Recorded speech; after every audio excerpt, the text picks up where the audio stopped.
faz um livro ser uma grande obra? Número de páginas? O tempo que ele foi escrito? O que faz um escritor ser uma referência, uma inspiração para outros grandes escritores, como Gabriel Garcia Marques, Jorge Luis Borges, ou inspirar diretores de cinema, como Alejandro Amenábar? Neste vídeo, apresento para você Juan Rulfo, um escritor mexicano, e o seu grande livro Pedro Páramo.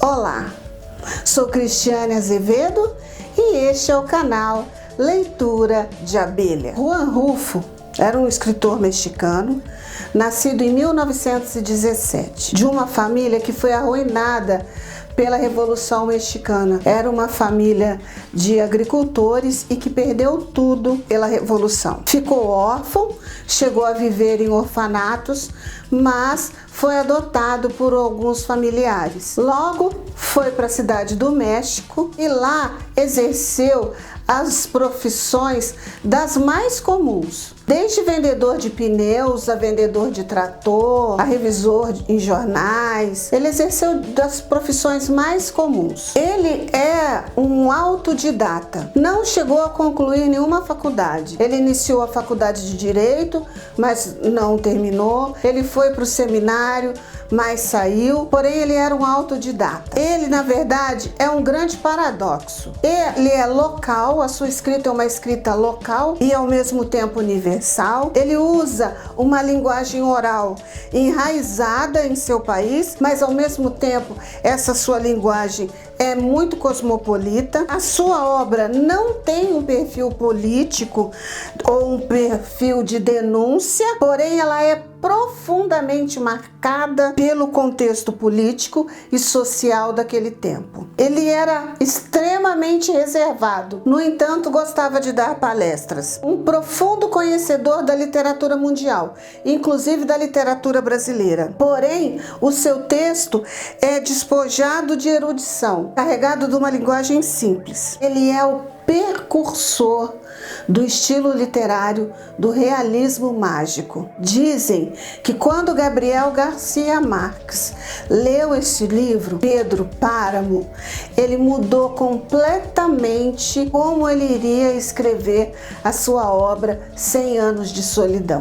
Ele publicou apenas 2 livros, Pedro Páramo e Planície em Chamas. Pedro Páramo pode ser considerado um romance ou uma novela. Como ele é um livro muito curto, nós podemos dizer que ele é uma novela. Planície em Chamas é um livro de contos. A primeira edição de Planície em Chamas tinha 17 contos. A segunda, ele achou melhor retirar 2 contos. Parece que tem 15 contos apenas. Mas do que se trata o livro Pedro Páramo? E por que esse livro é tão marcante? Primeiro, é preciso nos ater ao significado dos nomes, dos locais e dos personagens. Por exemplo, o título, Pedro Páramo. Pedro quer dizer pedra. Páramo quer dizer deserto. Pelo título, perceber que estamos indo para um lugar ermo, isolado e muito quente. O calor nesse livro, ele não é descrito, ele é sentido. Você lê e vai sentindo aquele calor. A falta d'água, que vai estar sempre sendo mencionada no livro, funciona como uma metáfora da falta de tudo. A água é o essencial.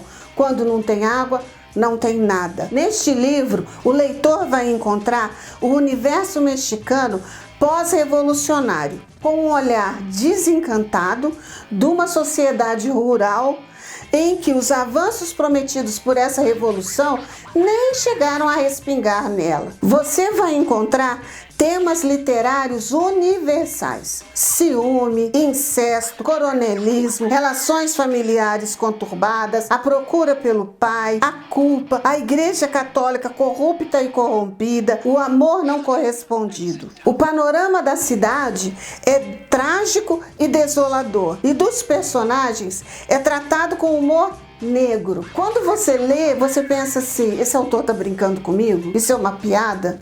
Mas isso é uma tragédia. É um relato rural em que os mortos falam. No início você descobre, os mortos falam neste livro. Qual que é o enredo? Qual que é a história desse livro? Nós vamos conhecer Juan Preciato. Ele segue para uma cidadezinha chamada Comala. O nome no livro, ele vai ter sempre um significado. Comala é o nome da cidade, essa cidade existe, mas também é o nome de uma panelinha de barro que os mexicanos usam para fazer a massa da tortilla. Portanto, remete ao calor. Ele vai para essa cidadezinha que é muito calorenta e abandonada. Pelo caminho até essa cidade, ele vai fazer amizade com outro cavaleiro e descobre que esse companheiro de viagem é seu irmão, porque o seu pai, Pedro Páramo, era dono de tudo ali, era um coronel que mandava ver em todas as mulheres. Ele vai descobrindo que de fato foi o seu pai. Um homem poderoso, cruel e um homem com muitos filhos. A viagem até essa cidadezinha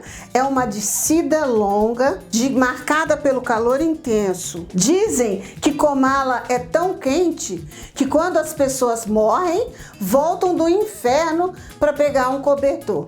Aparece essa frase no livro. Ao chegar na cidadezinha, Juan Preciato constata que ela é uma cidade abandonada, desolada, mas que no meio dessa solidão existem algumas pessoas. Ele encontra uma senhora, se apresenta para essa senhora e essa senhora já diz assim para ele: sua mãe me avisou que você viria aqui. Aí ele fala assim: ah, mas a minha mãe morreu. Ela diz: ah, mas a sua mãe me avisou ontem. Ele já acha aquilo estranho. Aos poucos, Preciato vai encontrando outros personagens e o leitor vai descobrindo que essa cidade, que aparentemente é abandonada, não está assim tão abandonada. Outra marca deste romance é que o narrador e o tempo da história muda o tempo todo. Uma hora é o Juan Preciato que conta o que ele está vivendo. Outra hora é outro personagem que está contando o que está vivendo. Uma hora é o Juan Preciato naquele momento de chegada na cidadezinha. Outra hora,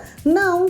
O pai dele está lá, vendo o outro filho sendo morto. A gente tem que ficar indo e voltando para entender o que está acontecendo. Mas qual é o drama que se esconde na cidade de Comala? O que aconteceu com Pedro Páramo? Pedro Páramo, como eu já disse, ele era um coronel poderoso, rico e tirano, dono de todas as terras de Comala. Porém, ele se apaixona por uma mulher muito bonita, casa-se com ela, mas ela foge. No entanto, ele guarda esse amor e consegue resgatar essa mulher. Quando ele traz essa mulher de volta, ela está muito doente. E ele vai passar a maior parte do tempo observando essa mulher amada, morrendo e dormindo. E a morte dessa mulher causa dele uma profunda culpa, uma profunda tristeza, um desânimo. Faz com que ele abandone tudo na fazenda. Ele não se preocupa que os rebeldes estão chegando, que vão destruir tudo que está lá. À medida que ele abandona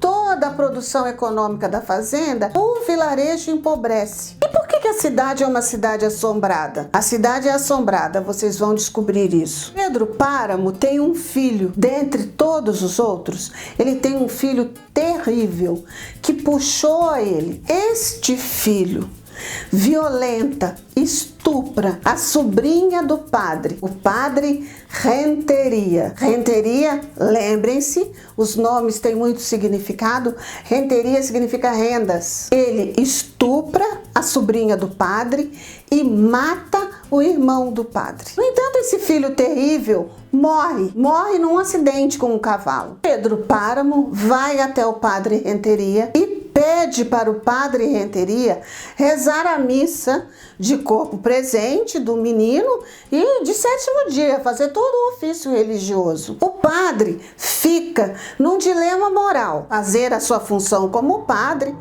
ou se recusar para honrar o irmão e honrar a sobrinha. Mas ele se rende ao dinheiro. Pedro Páramo paga para ele. E ele fica num dilema, porque ele sabe que aquele dinheiro é a forma que ele tem de fazer as caridades para as pessoas daquele lugarejo. E a partir do momento que o padre Renteria faz isso, faz esse acordo, a igreja o castiga. Ele é proibido de absolver os pecados das pessoas. As pessoas, quando morrem em Comala, ficam vagando, porque elas não têm seus pecados perdoados, elas ficam no limbo. É um livro pequeno, de poucas páginas, que você lê em uma tarde, mas é um livro que você não esquece, ele não te abandona. Volta e meia, você quer lê-lo novamente. E a cada leitura você descobre detalhes diferentes e interrogações diferentes. Quando eu assisti o filme Os Outros, de um diretor chamado Alejandro Amenábar, e depois li o livro Pedro Páramo, eu senti o quanto Juan Rulfo influenciou a cultura, a literatura e o cinema. Se você assiste o filme Os Outros, você vai perceber algumas características desta obra neste filme. A obra de Juan Rulfo é pequena, mas é rica. Esses dois livros marcam uma mudança na literatura mundial e latino-americana. Essa obra mostra para nós que o ser humano, ele é muito complexo, que as nossas ações, elas são fruto de uma história, elas não são simplesmente ações. A gente carrega todo um conjunto de expectativas que colocam em nossos ombros. Eu convido você a conhecer este escritor, Juan Rulfo, e sua obra Pedro Páramo. Até o nosso próximo programa.